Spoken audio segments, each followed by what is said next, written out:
Throw it down, big man.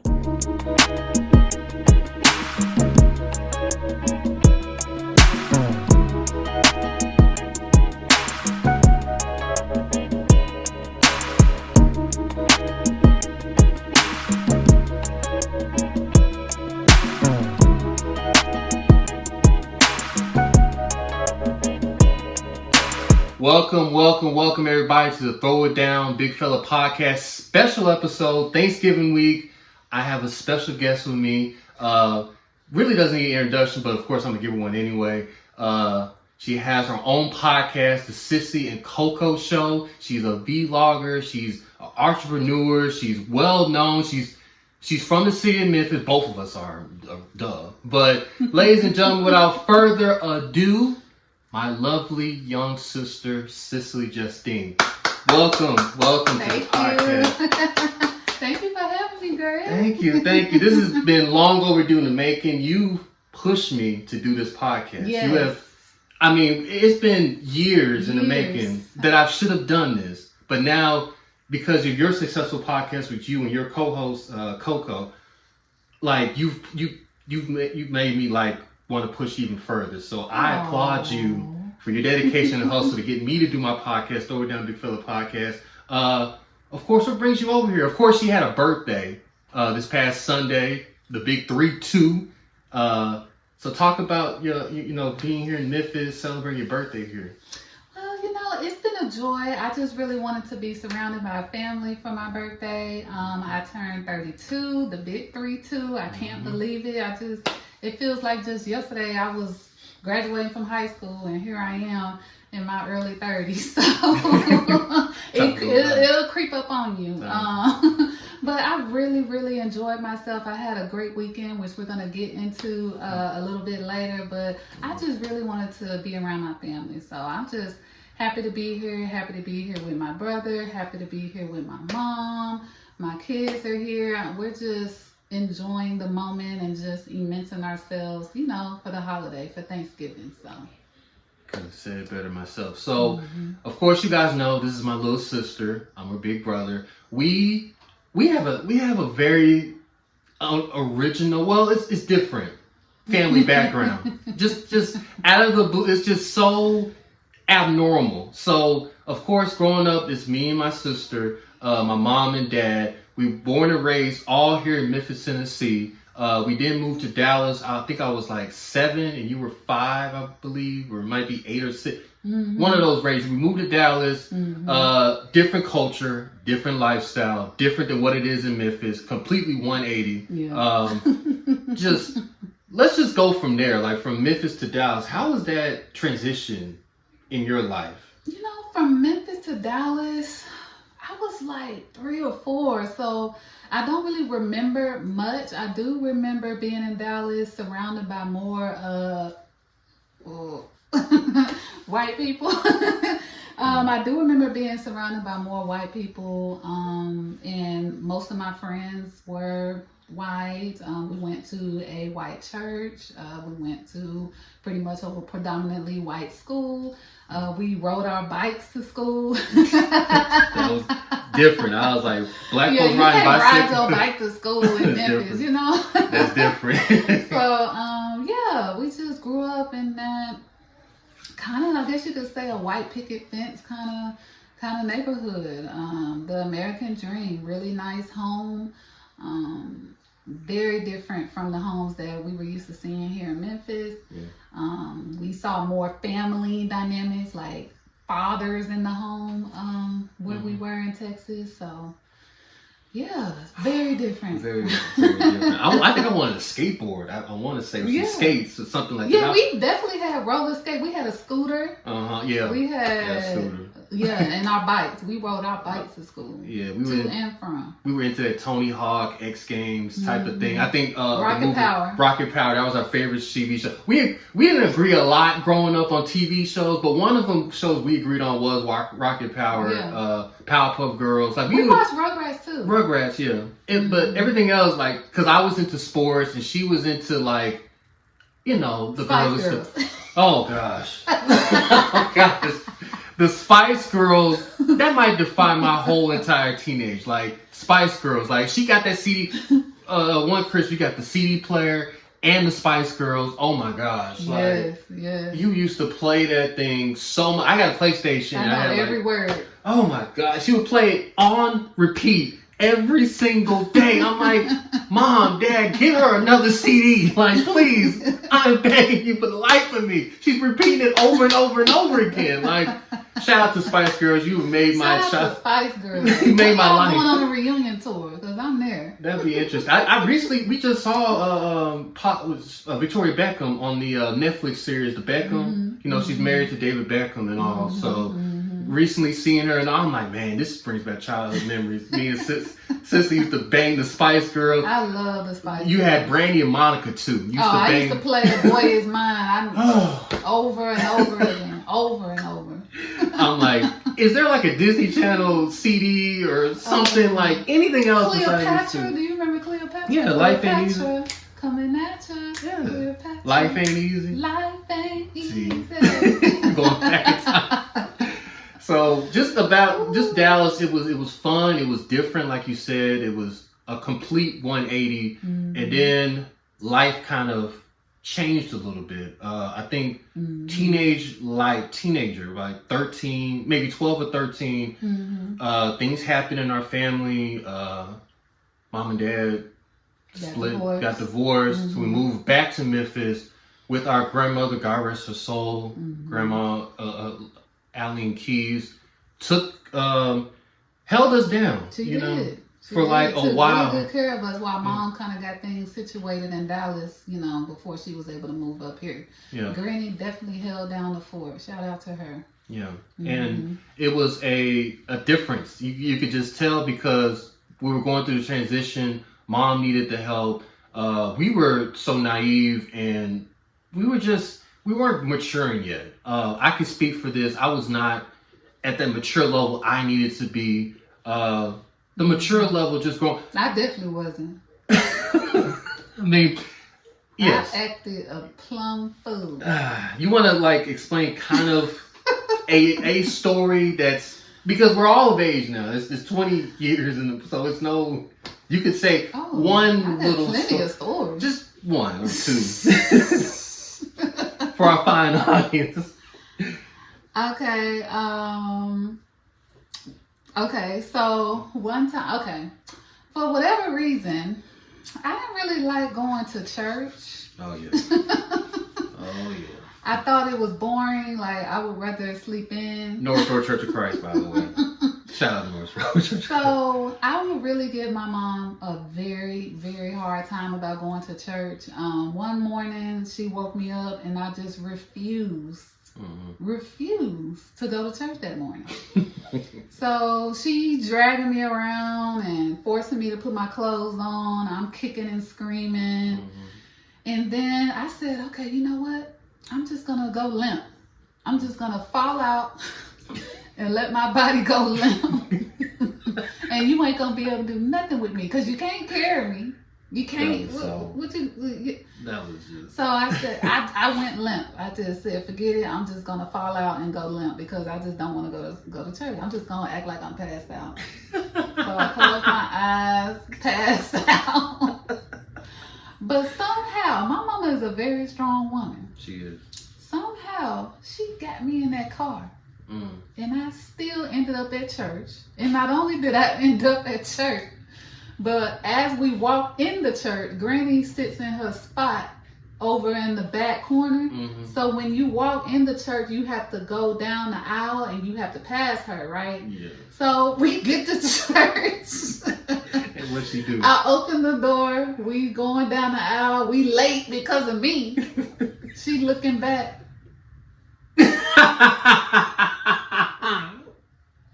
Classic. The classic look. The classic look? Shaking her head. And then she looked at me like, Granny, I had nothing to do with it. Like, this is all Cicely. This is all her. Like, but just talking about, church being a vital key importance of our life, because our grandma, she was active in church. Very. She was, of course, in Sunday school, Sunday morning worship, Sunday 60s, Wednesday night Bible study. If there was something Friday, Saturday would be there. Talk about church, how important church was growing up for us, It kept us sane. It kept us out of trouble. We did not go to jail. You know, we're a product of jail-free children over here. But talk about how important church... Yeah, barely. Talk about how church just kept us sane, kept us together, kept us strong, kept that glue that just didn't come apart. Like, talk about how church was just vital and key to us. You know, church we really had that sense of family, that sense of being grounded in something, because our lives, even though our mom did the best she could as a single mom, we were unstable. Like, we didn't have that balance of having a father in the home. So it was nice to go to church and have certain father figures in our lives, like Brother Wells. You know what I mean? Brother Yeldale was a good, grandfather figure, because both of our grandfathers had passed away, so we didn't really get a chance to interact with them. But Brother James Thomas. Brother Thomas, just a lot of leaders were able to step in and kind of fill that family void that, we were experiencing. And not only that, everybody went to Norris Road. Like, our whole family on our mom's side went to Norris Road, minus like a few people. So it was just that real deep sense of family. Like, I discovered third, fourth cousins at Norris Road. That's true. Cousins I even know about. Shout out to my favorite cousin, Rachel.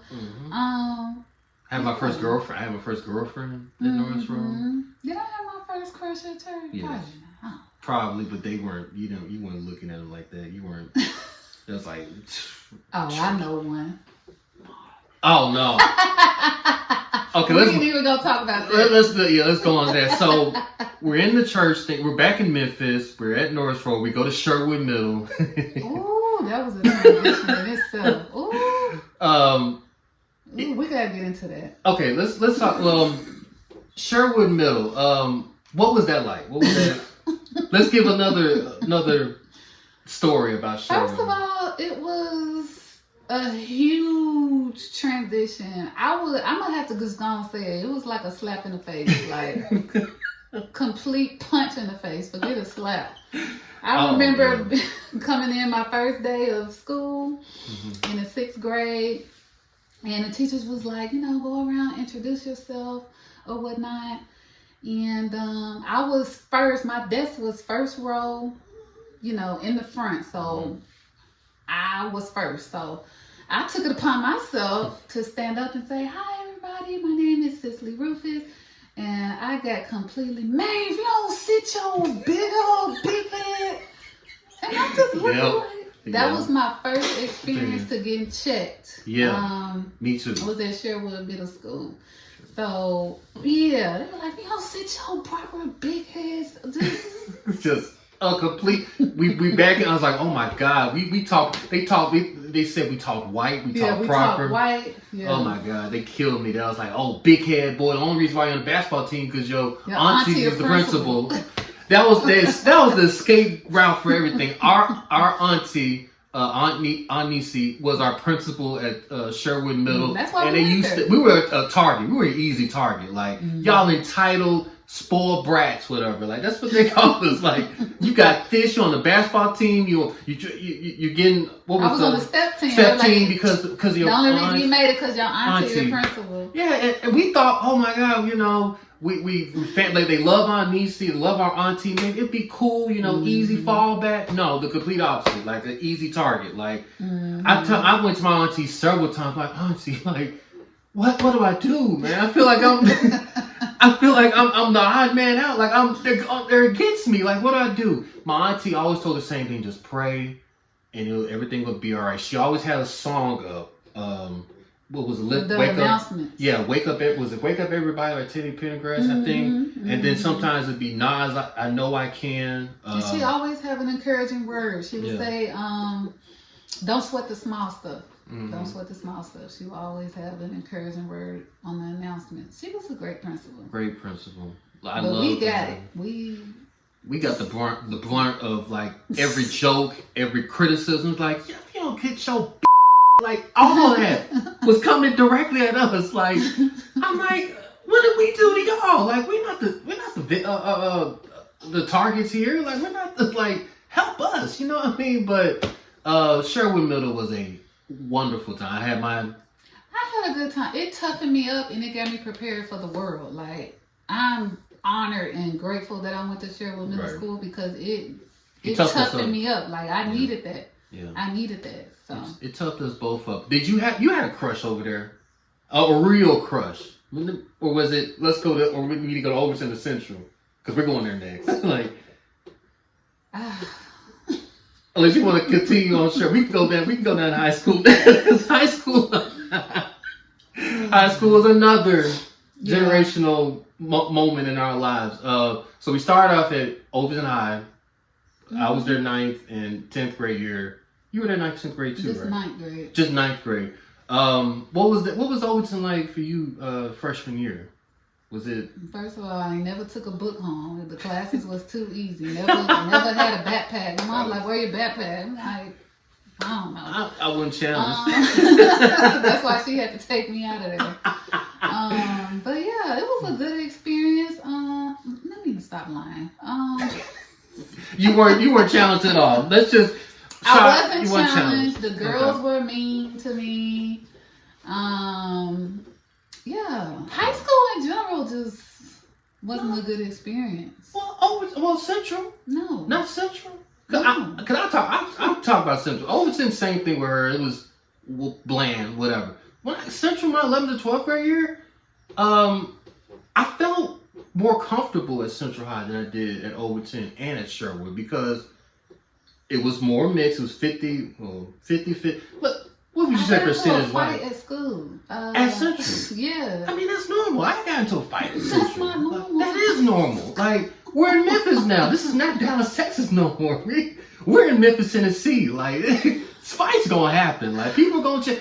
I feel like this. I'm not condoning violence, you guys, by any means necessary. But sometimes to get that bully off of you, to get that, you gotta, every once in a while, like, to know, like, hey, don't mess with. It wasn't even a bully situation. It was just something. It was just.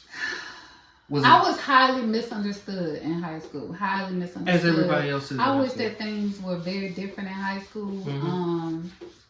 Me and a lot of the girls there didn't get along, and a lot of it, I would have to say it is my fault. I was very naive to things.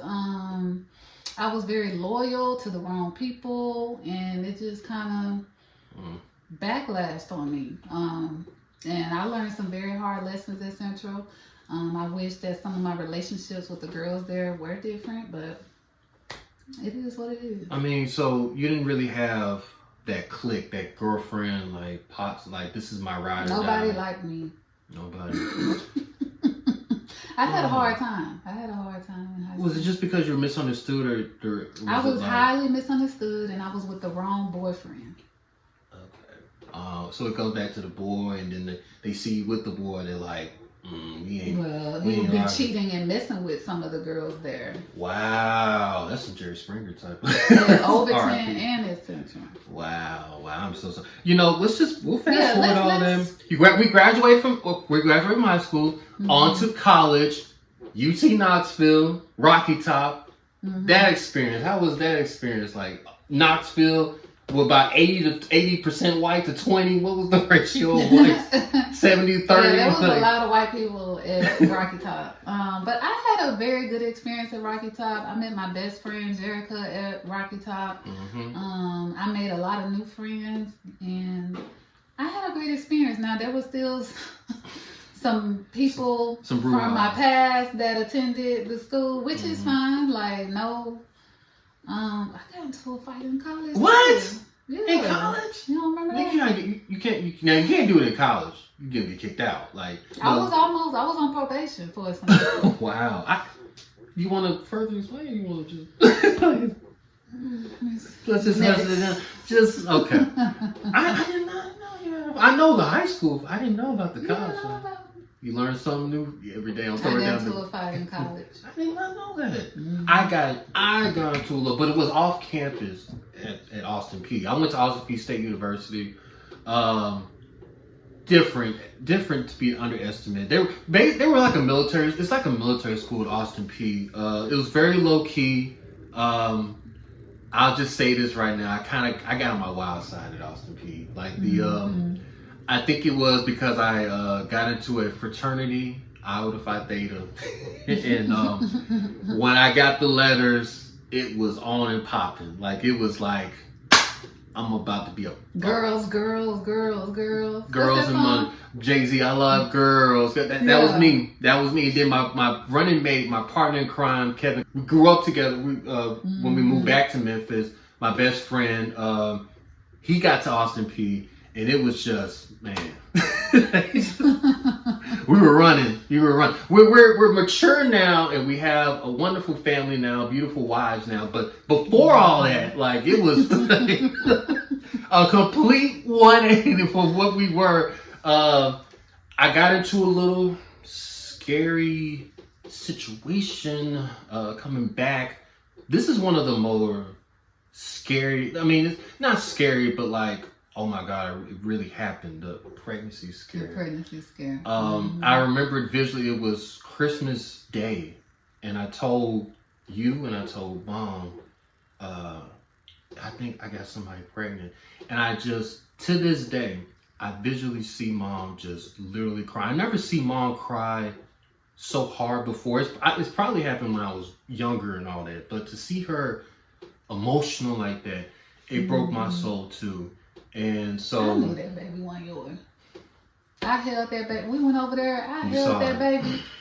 And I didn't feel no connection. I looked in the baby's eye. I was like, this is not my niece. I knew that wasn't his baby. And so months later, of course, I got a DNA.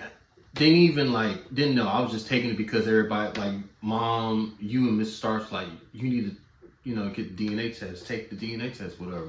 And so I did. Open it up. It says, "You're not the father." I didn't know how to react. And I just thought about the months. I thought about the months of frustration that woman put me through, her family put me through. It was a complete life-changing moment. I'm like, okay, now I really have to like get things together and straighten up and get things on the right path. So, for my part, I moved back here to Memphis. Now I got this podcast now. Hopefully this podcast will get me to where I really want to be, is to be in front of a camera, talking sports, maybe ESPN, if ESPN is around by the time, not going nowhere. I mean, look, everybody's getting their sports from all of the types of social media, not just, it's podcasts are everywhere. Sports podcasts, they love podcasts. So I'm trying to get to that level. But then it's going to happen. And I think with God's grace and mercy and me praying about it each and every day, praying, hoping that one day I'm going to get that big moment, that big break. And thanking you, of course, like I said earlier, about getting this podcast going. I had a podcast originally, and it wasn't to the liking of my sister's title name. She hated it. Yeah, two broke guys. Why you want to call yourself broke? I don't know. It was not gonna cut. It was one of those. It was like a trial error type of thing. But then you told me, hey, don't have that name on there. Try something different. So I am, and now I got this Throw It Down Big Fella podcast. Let's talk about the future right quick. Of course, after UT, what did you do? What happened? After UT, I moved to Tampa. I had a job opportunity there. And really less than a year of being in Tampa, I met my now husband. And we have been married for 7 years. Been together almost 10 years. It'll be 10 years in April that we have been together. Mm-hmm. So, and we have 2 children, 2 beautiful boys, mm-hmm. Micah and Eli. And I love my life. I'm living my best life. I am no longer in corporate America.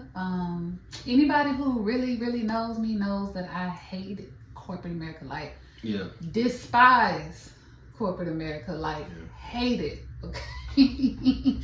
So, I am happy to be free from that.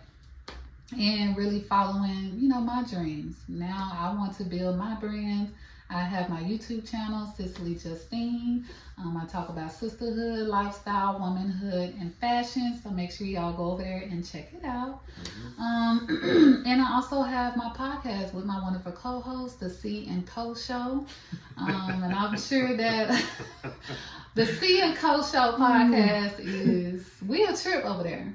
Oh, I gotta get on your podcast. I can't wait to get on your podcast. She is funny. Like she seems like a really good person, good energy, fun, loving person. And of course, I gotta mention my wife as well. We've been married for 6 months now. We're newlyweds, so we're in this new trial, this new journey together, as husband and wife. I love her truly, and she makes me better. Like, between my diet, because I need to like control my eating, my weight more. She's controlling my diet. She's very God-fearing. Like, I've never met a woman so God-fearing in my life than her.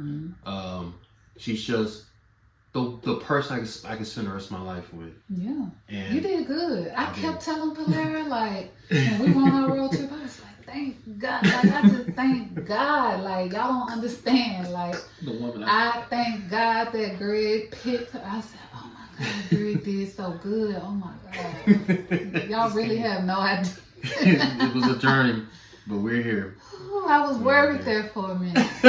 We're here. But speaking of which, you guys, my wife and you went to the JSU Alcorn State game. Was it Battle of the Bands? What do they call it? No, they call it the Capital City Classic or the Soul Bowl. The Soul Bowl. So how was that? How was that experience like? It was a blast. It was my first HBCU game. Y'all, the only reason why I went to the game is, of course, to see the dancers. Like, I love HBCU dance. With a capital L, you love it. Like, I could sit up and watch majorettes dance all day. Like, I love HBCU dance. And the J-Sets they're my second favorite team this season. They have done really, really good. And I just really wanted to see them live. But I ain't gonna lie to you. Alcorn ate them up. I ain't gonna lie. Love my J-Sets, but the Golden Girls ate them up. We're gonna show video of the things that you shot. We're gonna show that on this episode. That was your first. You've been to several HBC. Was this your first? This was my first ever HBC live. Oh, okay. I thought you went to a couple more before. So, was the people there? Were they into it? They were so into it, like die hard. And we got the perfect seats because we were next to. Okay, it was this couple in front of us. He graduated from Alcorn. She graduated from JSU. It was another person in front of them, JSU, and next to her was Alcorn. So it was just really, really entertaining to kind of see them go back and forth. Right. During the game. And like, JSU band is so massive. Yeah. Like, yeah, I saw it. Like, it's amazing. And it's so loud. Like, the band is loud. That's why they are called the sonic boom of the South. Like, literally, they are massive and loud. Very loud. Were the songs lit? Very much so. Was it like the whole game old school, was new lit. school? Yeah. And they do the mixture of songs. They'll throw a little Isley Brother in. Next thing you know, is Lil Uzi Vert. Like, okay. It's very lit. And not only is the band lit, but they play music like throughout the game and they mix it up because the crowd is mixed. Like, it's like family oriented. Mixed crowd. You have some people in there that's in their 60s, even 70s. You got little kids in there. You got teenagers. You got people in their 20s, 30s. Like, it's like a family affair. Okay. And I didn't get to tailgate this time. Next time I'm going to make sure I tailgate because next year I'm going to go to the Southern University and JSU game. That's going to be a good game. Okay. What about Florida A&M? Would you think about going to Florida A&M? They don't have any dancers, so there's no reason for me to go. They just got the band. What about, is this just Florida A&M that's in Florida area? Is there another HBCU? That's Bethune-Cookman. Bethune-Cookman. What about going? I don't mind going to that game. Yeah. I They're like in going to Daytona Beach, I think. Okay. Yeah. You want to see Southern? I want to see Southern Grambling. I think that's the game that's like December. The Bayou Classic. That's a big game. It's especially New Orleans too. I want to go by New Orleans and all. But talk about supporting HBCUs because a lot of people just don't they're now getting familiar with HBCUs. It's like a hot thing now. It's like a hot topic type of thing. I wish they would have done this years ago instead of waiting until like now to get into it. But for those who still don't understand the meaning of HBCUs and why it's so important, just talk about why it's so important to support black-owned anything, black-owned colleges or black-owned stuff in general. Like, talk about that. It's very, very important to build into and feed into our own community. Like, we have had communities built in the past, not just with HBCUs, but think about like Orange Mound. Think about like what was that? The black, I think it was in Oklahoma. They had like a whole street, like a whole city of black-owned businesses, doctors, lawyers, and they got bombed. And yeah. You know, back in the 60s, but like back in the 60s, 70s type of. I know what you're talking about. We need to build wealth into our communities.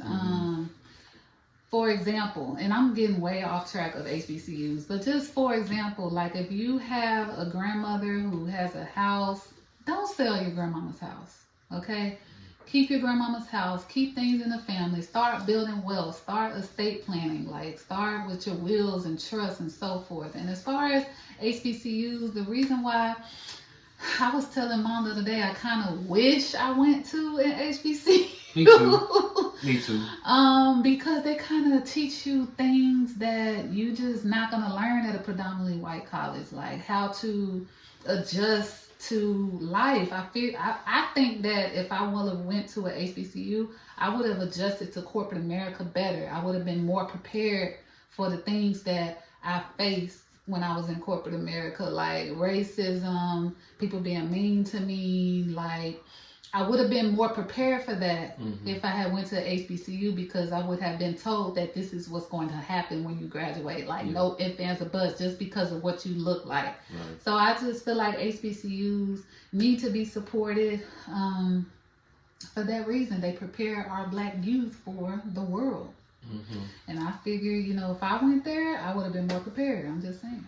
And they never give the HBCUs the income, or they never give the wealth that they have predominantly white schools and all. And I just wish like the government or people that have higher elevated names of power would help those that are in need, HBCUs and black communities as well. They can grow, they can aspire, because of course I'm in the news, I see it every day. Memphis has problems, they have crime, they have not just Memphis, but everywhere. Every black community you could think of, they have problems. But Memphis, they want to highlight Memphis. We live here and all. I'm sick and tired of it. I'm sick and tired of that narrative that all Memphis can do is just crime. No, Memphis is more than just crime. Memphis has entertainment. They have educational things. They have stuff in Memphis that's just not culture. They have stuff that's just not heavy based on crime. I just wish that it would be the good would highlight more than what the bad is going on right now.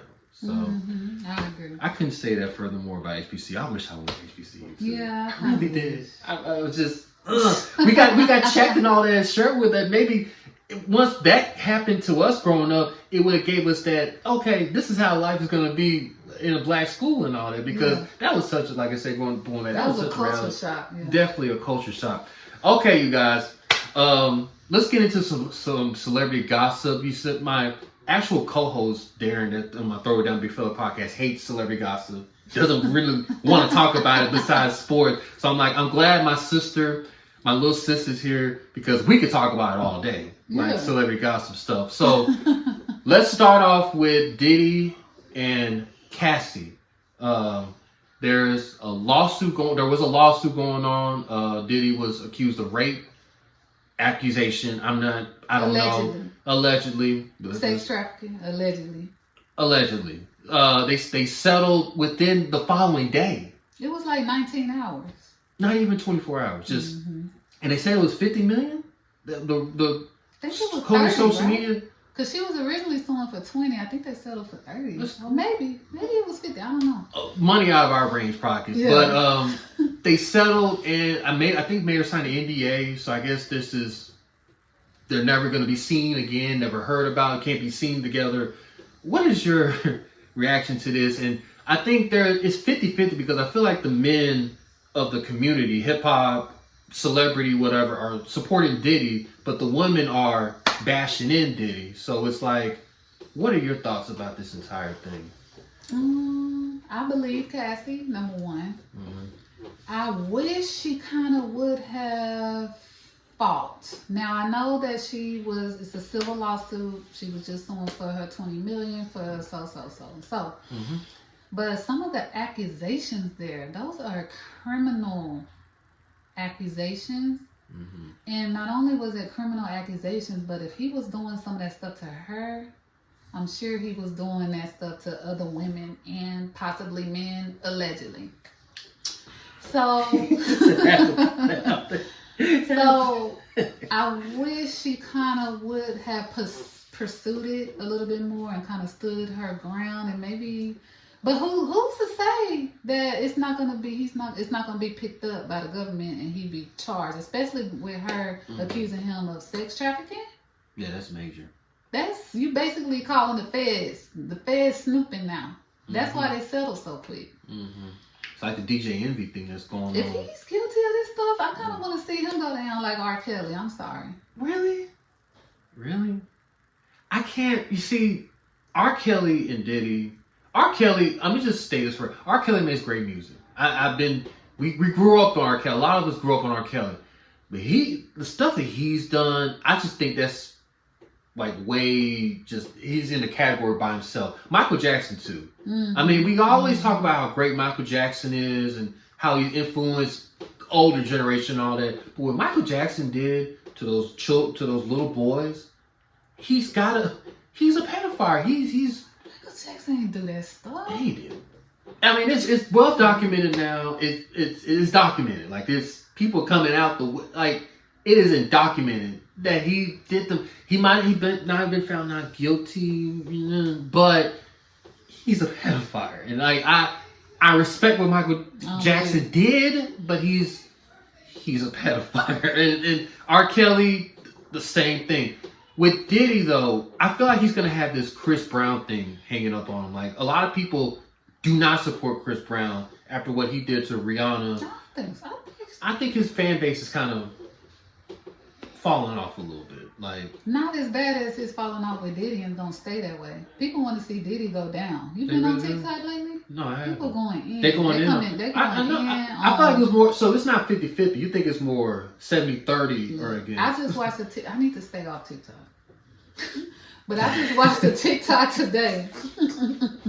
Where somebody said they were in a studio with Wale when he was doing the song with Cassie. Mm-hmm. And Diddy walked in with his 2 security guards because he was so mad that Cassie was in a room with another man. He grabbed Wale and hung him out of the window of the balcony by his legs. What? Can't make the really? Wow. Yeah, Diddy needs to. I didn't know. This is, the Diddy that I know, of course we know, we don't, he was going with Biggie and all them, Bad Boy and all. We were young. We kind of didn't know. I think I got introduced to Diddy with Making a Band and how shrewd of a businessman he really is. Like, when he did the Daddy Kane, when he did to that rap group that he had, I don't even know nothing about. Like, I saw the business shrewd side of Diddy. I'm like, this man is shrewd. Me and him had the same birthday. So it was like, which I didn't know till years ago. I'm like, Diddy got the same birthday. But he is shrewd as they come. And now, like, all this stuff is coming out now. Like, all the extent details that's coming out on Diddy. Like, it's not looking good for him. He needs to fall back. He recently had a love album or R&B album last month. Came out last month. You didn't know nothing about that album? Checking for that. It's actually pretty decent. You should probably check it out. But moving forward, I think he needs to fall back a little bit. He needs to probably, if he wants to make it right. He needs to take his behind to somebody's church and repent. Yes. That's what he needs to Maybe do. Go to the Potter House or like go see. He needs to do something. Go see Tyler Perry. Like have a special exclusive with Tyler Perry. He needs to go see TD Jakes. TD Jakes, all of them. Just repent of all this. Repent of what he's done. Yeah. We're praying. I'm praying for you. I don't know what my sister is. You need to repent. Tasha K. First of all, I don't really I'm not familiar with Tasha K's I'm work. trying to figure out what she did wrong. That's what I'm trying to figure out. But go ahead and tell the story. But my thing is, so Tasha K has a show. Is it on YouTube? It's a social media syndicated It's based show. off of YouTube. Yeah, I guess it's a YouTube show where she interviews people, and I guess they're saying Tasha K fabricates her stories, fabricates her, like she's going out there spilling stuff. Cardi B took Tasha K to court, sued her for information, misled information, using her name wrong, all that other type of stuff. Mm-hmm. Took her to court. Now it's being said that Jada Pinkett Smith is taking Tasha K to court. Of course, Jada Pinkett, we all know the entanglement situation, her and Will Smith. She recently had a book came out. She was recently in Memphis 3 weeks ago promoting her book. I was actually trying to go there and get it, but her publicists and people were like, oh, she doesn't want any media. I'm like, so, but why come to Memphis? Like, why come to the place where Memphis, Tennessee loves ratchetness? They love that craziness. Like, why come here? Like, you could have went down to Tampa Bay where you stay at. Like, they don't care about Jada Pinkett. Like, they Memphis loves that ratchet itch. They do. Like, to the fifth power. So she come over and promote the book. And then you can see the people smiling and little book at the little autograph. Yeah. I got them on camera too. Yeah. So she was in here promoting her book and all, of course, saying about her and Will Smith and all the Cena stuff. And so what do you think about Tasha K and Jada Pinkett? Jada Pinkett suing Tasha K. I think Jada needs to have several seats and leave Tasha K alone. Tasha K is just a celebrity gossiper, interviewer. All she did was interview somebody. She didn't say what Will was allegedly doing. Mm-hmm. He said it. Talk to him. What does she have to do with that? I think the thing that's under fire is Will Smith's former friend and security guard got on Tasha K's show and said Will Smith and Dwayne Martin had interaction with each other, intercourse, sex with each other. You didn't know that? I knew, but it was like, I think the fact, like, many others probably didn't know that Dwayne Martin and Will Smith had a thing, and then it's like, oh my God, like, I think that's probably why Jada Pinkett is suing her because one, how did you get that information out? And two, why is he even talking, the former bodyguard and friend? Why is he on your show talking all this, saying everything out there? Did you get permission to, like, did he sign it? Maybe he signed an NDA and like and she needs to talk to him. They ain't got nothing to do with Tasha K. Tasha K, she can't afford it. Tasha K can't afford a lawsuit. She can. She's still paying Cardi. Can't even pay her. You need to leave Tasha K alone. Tasha K, she ain't do nothing. She's just doing her job. She's just doing her job. Leave that lady alone. Okay, like, let's talk about the Young Jeezy, Nina Long YouTube conversation that they had. What was your reaction to that? Complete BS. why was it BS to you? Because it was all a big PR stunt. Okay. And let's not forget, well, first of all, let's mention and never forget, Jeezy is a narc. Why do you think Jeezy is a narc? Do you think he's a sellout as well? He's a narcissist. And I want to bring awareness. This behavior is giving up vibes like he's a narc. So then he's on this tour, you know what I mean? Like promoting his book, promoting his album. Now he wants to talk about his failed marriage. He didn't even talk about it. Like, what's the point of doing an interview if you're really not gonna get into it? Right. Just be quiet. He should. I mean, he was quiet before. Like, why all of a sudden now? No, he came out with a book. Okay, true. So be quiet. Basically, my thing is, it's like he's dirty. Him and Nina Long were dirty macking. The entire conversation, it was, oh, you man, real don't cheat. You know what I mean? Like, did you say be quiet? Just stop. Just dirty macking. The way you done dog black women. Yes. Crazy. Let's not forget about Keisha Cole. Mm-hmm. Crazy. And then when you reach a certain caliber, you said, oh, I got to take myself to the next level. I can't bring a black woman with me. Mm-hmm. Right? Crazy. I got to go over and cross over to, Jeannie Ma. And I'm not racist or anything. Love is love. Mm-hmm. But let's be for real. The reason why you wanted to get with Jeannie Ma is not because of Jeannie Ma, and I'm going to get into that. It's because she will get you in a new tax bracket that you were trying to get into. Mm.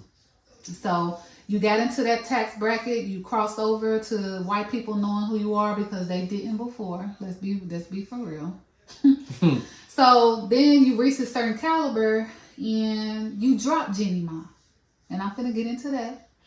You drop her, but now you talking too much. Okay? And the reason why I feel like you're a narcissist, Jeezy, is because you quote unquote fell in love with Jeannie Ma for her personality. She has a big personality. She talks a lot. She talks about everything. She put her life out on Front Street. She's not afraid to talk about herself, her family, her life. Never has been. Y'all saw her on the reel. Mm-hmm. She talks. She does. That's what she does. And she thought that you loved that about her. But then when it comes down to it, you wanted her to stop filming. She would make posts about, oh, Jeezy doesn't want us to film the birthday party, or Jeezy doesn't want to be filmed during this so-and-so vlog. He wants this vlog to be private and stuff like that. So you want her to be quiet. So that's what narcissists do.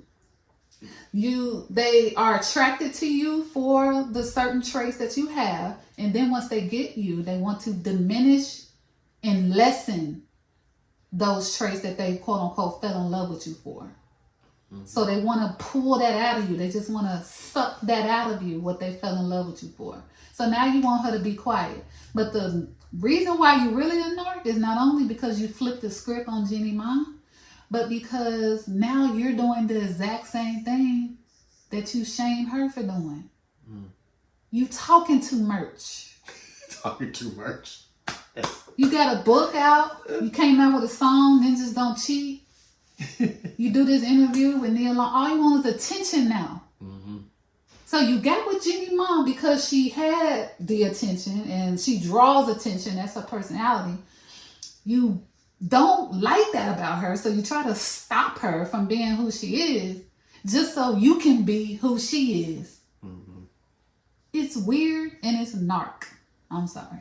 No, man, I could say it's better myself, little sis. It's weird. I just think it's more, he wants to get the black money, the black vote, black money. So he's trying back because he already had it. He had it, but then he, like you said, he's trying to go to the other side, not just the black folks. He's trying to get to the white side. You know, I saw him golfing the other day. I'm like, Jeezy, please, you don't golf. I didn't know you golf. Like, who knew that Jeezy golf? And they thought, oh, he look good. And look, Jeezy, it's a promotion. He's trying to.